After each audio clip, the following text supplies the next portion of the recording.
cuando todo quiere distraer.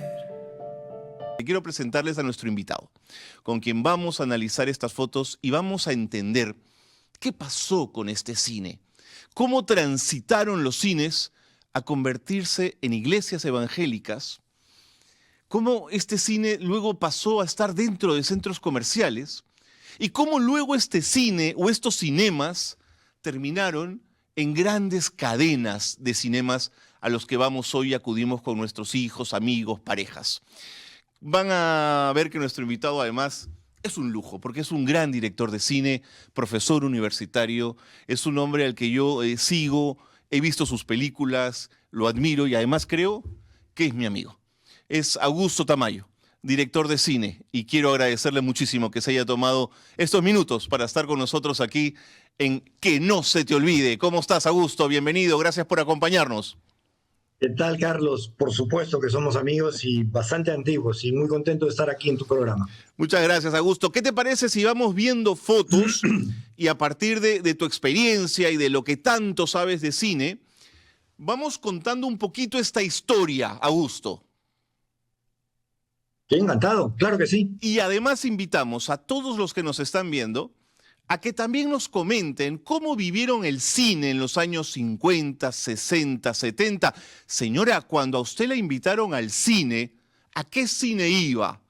¿Cuánto costaba una entrada al cine? ¿Era caro comprarse una canchita o costaba como ahora 25 soles, como si uno tuviese que comprar 7 kilos de canchita, ¿no es cierto? Que es lo que cuesta hoy un kilo de cancha en cualquier supermercado. Augusto, vamos compartiendo las fotos mientras nuestros amigos que nos ven van comentando algo o diciéndonos algo. Mira la foto que viene a continuación, que es una fotografía de lo que era el cine Porvenir y el cine Tacna. Yo te pregunto, ¿había cines barriales y cine en avenidas principales? ¿Había alguna diferencia entre unos y otros? Sí, claro. Claro, habían los cines que llamábamos de estreno, que eran los cines grandes, mira, hasta de cierto lujo, que eran los cines que estrenaban primero las películas. Las películas llegaban con algunos meses de atraso de su estreno en Estados Unidos y se estrenaban en estas salas que en la página del listín cinematográfico, como se llamaba, donde estaban, era más de una mitad de página del comercio antiguo grande, donde estaban todas las salas. En Lima habían 200 salas, 300 salas, y habían unas que estaban ubicadas en el lado izquierdo de este listín, que eran las salas de estreno. Eran las salas en donde las películas aparecían, y después de 1, 2, 3 semanas, dependiendo del atractivo y de la cantidad de público que iba a verlas, iban pasando a las salas de barrio, que también a veces eran grandes, pero también a veces eran muy pequeñitas. Yo comencé a ir al cine, sí, en una de las que has mencionado, de muy niño, en la década del 50. No tengo tan presente, recuerdo haber ido a los 5 años, o sea, el 58, 59, al cine Roma, a ver El puente sobre el río Kwai, que creo que fue la primera película que vi en mi vida, o por lo menos que tengo conciencia. Pero después, en la década del 60, fui lo que llamábamos antes un cinemero. Más que cinéfilo, que me parece un término un poquito más sofisticado, éramos cinemeros, nos gustaba ir al cine. Un puente sobre el río Kwai con David Niven, si no me equivoco. Con David Niven, Alec Guinness y William Holden, una película de David Lean. De acuerdo. Extraordinario cineasta inglés. Me dejó un impacto tan fuerte que por años la consideré la mejor película, hasta los 15 más o menos, en que comencé a ver otro cine y bueno, cambié ya de opinión. Sigamos Pero viendo... esas dos salas que tú tienes ahí en fotografía son de las grandes salas. O sea, el Tacna era el más grande, tenía 2.000 butacas. 2.000 butacas, ahora las salas tienen 300. Ok, vamos a seguir viendo esto porque la imagen que viene a continuación nos va a mostrar que Lima y la prensa de Lima destacaba los avances que había en cinematografía. Por ejemplo, se destaca en esta edición de la revista Caretas la llegada de Vistavisión. También se va a destacar la llegada del Dolby Surround, es decir, hay una prensa que se interesa por los cambios tecnológicos que ocurren en el cine. Y hay una marcha en Lima del año 58 porque se va a pagar más por ver cine. O sea, lo que quiero citar, Augusto, es que había mucho cinemero, había ganas de ir al cine en Lima. Muchísima. Era el espectáculo por excelencia para el habitante de la ciudad. Era el espectáculo al que la mayoría de los habitantes iba, como había esta enorme cantidad de cines, salas muy cercanas a la vivienda de la ciudad que Claro. funcionaba en los años 50. Entonces, había mucha afición, la gente iba mucho al cine, iba una vez a la semana, 2 veces a la semana. Yo que me volví cinemero y después, bueno, un poquito más aficionado, a veces iba 3, 4 veces a la semana. En un momento dado ya de mi desarrollo fui hasta 2 veces o 3 veces al día, pero había una gran afición y como tú bien dices, el cine tenía una presencia mucho mayor en los medios. No solamente era que ya no hay el aviso publicitario grande de las películas anunciando el estreno importante, sino que la actividad cinematográfica, es decir, la actividad de exhibición cinematográfica, estaba muy presente y convocaba la atención, y por eso salían artículos. Claro. Y claro, cada adelanto tecnológico que aparecía, porque Claro. el cine ha ido, era anunciado, era descrito, era celebrado. Y bueno, habían hasta quejas cuando se producían aumentos en el costo de la entrada, porque sabes que la entrada al cine formaba parte de lo que se llamaba la canasta familiar, Mira pues, que en algunos momentos era un precio controlado. mira En pues. ciertos momentos la economía, por el gobierno, el régimen de turno, controlaba algunos precios Qué para, digamos, mantener la gracioso. inflación manejable. Entonces ahí estaban, claro, los alimentos, las necesidades básicas pero el cine en una época estaba considerado dentro de la canasta De acuerdo, de acuerdo. de consumo y por lo tanto tenía el precio controlado, lo cual obviamente producía el reclamo de los dueños de las salas que argumentaban que bueno, ya no le alcanzaba para cubrir y que no podía arreglar o mantener bien la sala o Ok. traer los adelantos porque la entrada no estaba cubriendo sus costos, ¿no? Avanzo, Augusto, porque si no nos vamos a quedar con la mitad del material. Pero Por además, favor. para los despistados, Lima era una ciudad donde las estrellas venían. Venía John Wayne, el gran vaquero del cine americano. La de la foto es Ava Gardner, nada menos y nada más, o nada más y nada menos. Vino Vivian Lee, o sea, la Pero Ava Scarlett. Gardner tuvo un romance. Ava Gardner tuvo un romance con un peruano Bueno, que creo que es el que está ahí en la carátula de Caretas. hoy viene un adefesio como Bad Bunny, que claro, los más jóvenes me van a matar, pero alguien que no sabe pronunciar una R y llena en el Estadio Nacional, y en esa época venía John Wayne. Por favor, Augusto, explícanos esto. Venían. No sé, creo que eran las campañas de promoción que tenía la industria, especialmente la norteamericana, que obviamente consideraba que, bueno, tenía en América Latina un mercado importante. Entonces, no sé si es que, digamos, los obligaba o dentro del compromiso publicitario que el actor tenía, era viajaban obviamente a Europa, Claro. al Asia, pero venían a América Latina, por supuesto, y no solamente actores, venían directores, vino la famosa visita de Orson Welles, Claro. que es así una leyenda, se alojó en el Country Club y cuenta la leyenda que en una conferencia de prensa tomó 43 pisco sours o una cifra así astronómica y que no, pero no parpadeó, o sea, no le hizo el menor efecto. Es famosa.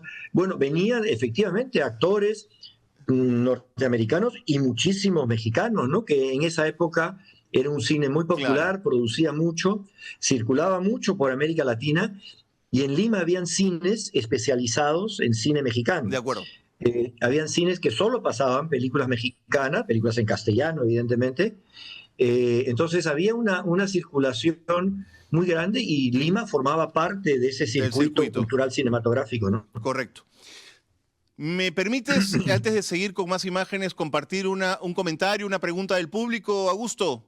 Pero por supuesto. Porque Nora Luisa nos dice, en el tiempo de mi mami había cine femenino en el cine ópera, en Jesús María, cine Mariátegui, películas mexicanas con Pedro Infante. En mis tiempos iba al cine Tacna. ¿Qué tiempos aquellos? Dice la querida Nora Luisa que nos escribe. Nora, un besote, gracias por escribir. ¿Qué te parece, Augusto? Bueno, había, claro, cine femenino, significaba que las señoras tenían un precio especial en la entrada, ¿no? Y también había lo curiosamente contrario, en la época que había censura, es decir, las películas tenían una censura, había un comité que ponía una edad mínima para poder ver la película, entonces había para mayores de 14, para mayores de 16, para mayores de 18, había películas para mayores de 21, aparentemente muy fuertes, que ahora nos parecería pues que son para Netflix en horario infantil. Perdóname, ¿quién Y presidía había, el comité? bueno, estaban miembros de la iglesia, miembros Ok. de los ministerios, de unas sociedades, digamos, que supuestamente, bueno, preservaban la moral. Y había una clasificación, hablando de cine femenino, que eran para mayores de 21, no recomendable para señoritas. Oh, bueno. Era tan terrible que les decían las señoritas, aunque sean mayores de edad, no debieran. Y en realidad lo que habría pues sería algún tímido desnudo, alguna insinuación, pero porque no era Claro. ninguna cosa evidente, de alguna Bueno, escena con alguna insinuación sexual, pero muy inocente, pero bueno, la imagínate. moral cambia, ¿no? Es cultural, Por depende de las supuesto, por épocas. Y supuesto. no estoy criticándolo, cada época tiene su Así cultura y sus es, así es. normas, ¿no?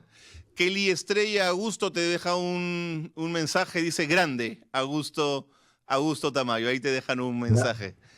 Gracias, muy Sigamos viendo amables. fotos, sigamos viendo material. Este es el cine, el City Hall, un cine muy bonito, hoy convertido en iglesia evangélica. Y lo que tú decías, mira, el cine Roma, cuando pasa de Camerón, de Paolo Pasolini, y ahí tienen en la boletería el mensaje. El Ministerio del Interior cierra esta sesión, esta función, mejor dicho, debido a un asunto de censura. Veamos la siguiente foto y vamos avanzando porque no quiero... El City Hall era un cine que pasaba cine hindú. Ajá. Y efectivamente el cine Roma, sí, la película era demasiado fuerte, entonces entró, ya estaban los espectadores sentados y lo sacaron a la fuerza porque la película era muy fuerte, muy inmoral o lo que fuera que consideraran, que no era, los seres adultos no tenían la capacidad de verla, ¿no? Había que impedirles el ver la película. Cuéntame del cine que venía de la India. ¿Cómo entra al Perú? ¿Cómo engancha con la gente? Bueno, es un cine, bueno, la India ha producido muchísimo cine, más que Hollywood durante muchísimo tiempo y desde muy antiguo. Y produjo un cine muy familiar, eran muy melodramático, eran Sí. películas muy semejantes a las telenovelas latinoamericanas, mexicanas o Madre peruanas que también India. había. Claro, eran sobre melodramas o melodramones, porque eran a veces así muy trágicas con respecto a la madre, a la familia, y también tenían películas musicales. Un musical distinto al musical hollywoodense, pero ambos géneros, el musical hindú, bueno, indio, perdón, y el melodrama, tenían gran aceptación y habían varios cines, no solamente Es verdad.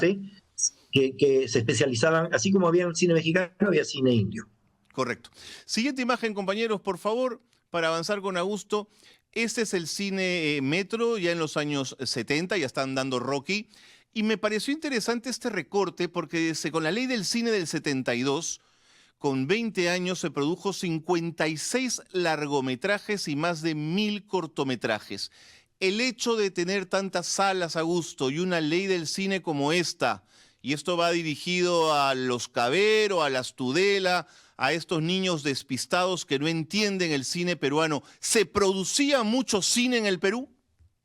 Bueno, en un momento sí, claro, cuando se promulga la ley, la 19327, que es la que mencionan ahí, 1972, obviamente que no había cine, había muy poco cine. Robles Godoy era el único que eventualmente hacía una película. Comienza a haber cine. Claro, los primeros años, la primera de la ley es la Claro. de Francisco Lombardi, Muerte al Amanecer, de la cual soy director de arte, o sea, tengo el honor de participar en la primera película de esta ley como director de arte, pero comienza a formarse una industria, a formarse los cineastas peruanos y a exhibirse cine peruano y a generar un vínculo con el público, y las películas de Pancho y después algunas otras, una mía cuyo afiche tengo acá al frente, que fue La Fuga del Chacal, que se exhibió en el cine de Lido, que mencionaste hace rato, llegó a tener 1 millón de espectadores, que en esa época y aún hoy día es una cantidad de espectadores muy grande, el año 86. El cine peruano comenzó a tener una comunicación muy fluida, fue creciendo en número, llegó a 4 películas al año, a 6 películas al año, a 10, y ahora hay, no sé, 60 película, 50 años, y obviamente que estas salas facilitaban mucho esa Claro. asistencia. La película que yo hice, La fuga del Chacal, se exhibió en 13 salas, Imagínate. pero salas de 1.500 Pero espectadores. claro, Entonces, gracias así llegó a 1 millón de espectadores. Y eran salas repartidas en toda la ciudad. Como tú has bien descrito, eso ha cambiado totalmente. Eran salas de propietarios individuales, claro, aunque algunas salas, algunos propietarios tenían 2 o 3 por salas. supuesto. Había una pequeña cadena como la familia Figari, creo que tenía el Lido, el Ídolo y algún otro, el Brasil creo. Y después había los cines de barrio, que eran cines chiquitos, que eran de un propietario muy pequeño, un pequeño empresario. Yo he ido al Gardel en Magdalena y el Varela en Breña, cines pequeños, medianos, y habían estas grandes salas que permitían una asistencia Claro, al cine peruano muy grande. claro, claro. Yo me acuerdo del cine Alcázar antes que lo partieran en no sé cuántas salas. Era un cine gigantesco, llenarlo era muy complicado. Vamos a ver otras imágenes Tenía porque tres niveles tres el niveles, porque Alcázar. el tiempo nos gana. Bueno, otros cines antiguos, el Colmena y el Cine Tauro, que se ha puesto de moda en Twitter gracias a la presencia de en fin, de un personaje de la política del que todo el mundo habla, pero no vamos a entrar por ahí. Tengo más imágenes para compartir con ustedes porque el tiempo me gana lamentablemente y no quiero desperdiciar a gusto lo que te decía. El City Hall, hoy iglesia evangélica. Claro, era el sitio perfecto para una iglesia evangélica. Tenía las butacas, los espacios altos y muchos cines se convirtieron. ¿Por qué desaparece, Augusto, estos cines? ¿Por qué la gente deja de acudir a ellos? Bueno, es un fenómeno mundial que comienza a ocurrir en la década del 90. La asistencia en el cine en general en el mundo, que todos los años crecía, comienza a detenerse y a retroceder por algún fenómeno bueno, los dueños de las salas y las empresas distribuidoras analizan. En el caso del Perú fue peor, porque a ese fenómeno mundial se agregó una crisis económica terrible a finales de los 80 y comienzos de los 90, que hizo que los cines no tuvieran capacidad de reaccionar con las entradas y con los ingresos, y además el terrorismo. Entonces, todo eso atentó contra esta especie de catedrales del cine que eran estas grandes salas, y en el mundo entero se produce una transformación de la exhibición y se considera que va a ser más atractivo, en vez de estas grandes salas de 2.000, 2.500 o 1.500 espectadores, descubren este fenómeno en donde pueden convertirlo en 5 salas, el espectador, o 10 o 12, primero convierten las salas antiguas y después comienzan a construirse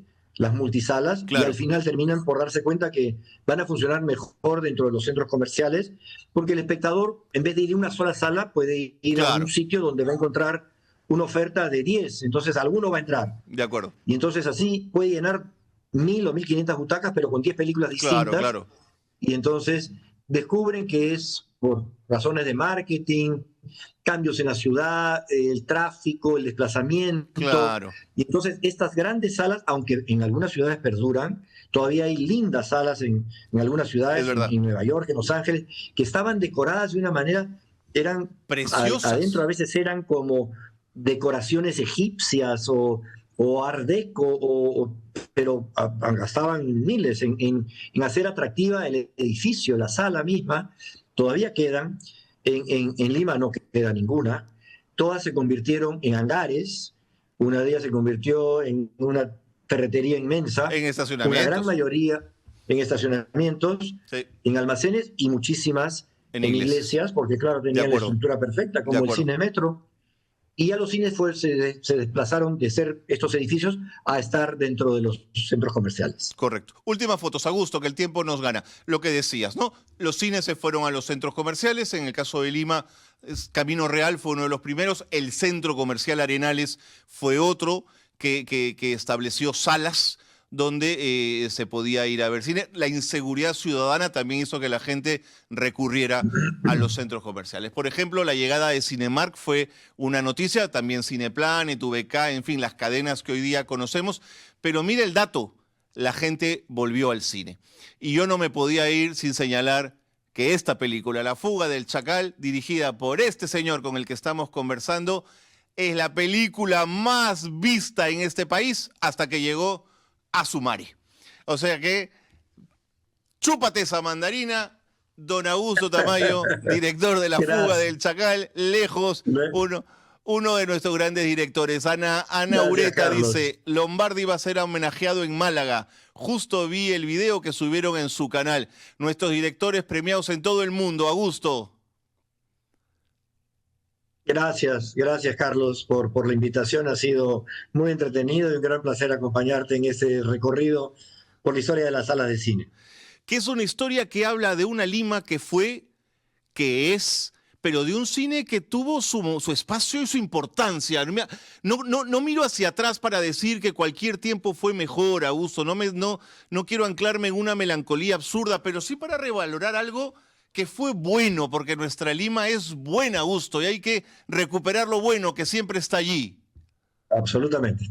Te mando un gran abrazo. No, me dicen que tenemos una última pregunta para ti que viene de José Romero Carrillo. Una pregunta para Tamayo. ¿Cuándo podremos ver La Fuga del Chacal en versión remasterizada? Está remasterizada, está recuperada porque estaban muy deterioradas. Los videos que había estaban en muy mal estado y hemos hecho un esfuerzo y está remasterizada. Es más, he cambiado la banda sonora para adecuarla porque ahí había unos problemas que no existían antes y que existen ahora. Y existe y espero, no sé si poderla reestrenar en alguna sala. Hay salas que reestrenan, pero está visualmente muy recuperada y se ve muy bien. Muy bien. Vamos a ver, si no, de alguna forma presentarla al público nuevamente. ¿Y cuando remasterizas El Bien Esquivo? Película en la que todos tus alumnos fuimos extra, incluido un servidor que en una taberna tuvo que ver al gran Diego Berti peleando con uno de los Velázquez con espada. Y ahí andábamos, Augusto. Me acuerdo perfectamente de tu presencia, de la escena, y El Bien Esquivo está también remasterizado. De acuerdo. Es más, acaba de ser seleccionada, última notita, fue seleccionada por el Instituto Cervantes, el Instituto Cultural de España, de 30 años de películas de cada país hispanohablante. Escogieron una para los 70 años del Festival de Valladolid y la escogieron. Augusto Tamayo, gracias. Gracias por el diálogo, por la buena onda, por haber estado con nosotros. Y vente cuando quieras a conversar aquí, a que no se te olvide que le hemos puesto este programa donde hacemos siempre memoria. Te mando un gran abrazo. Igualmente, Carlos, igualmente. Augusto Tamayo ha estado con nosotros en esta secuencia donde hoy hemos hablado de cine con esa mirada que nos habla de un cine que siempre ha estado presente en nuestra ciudad. Que no se te olvide lo importante cuando todo quiere distraer.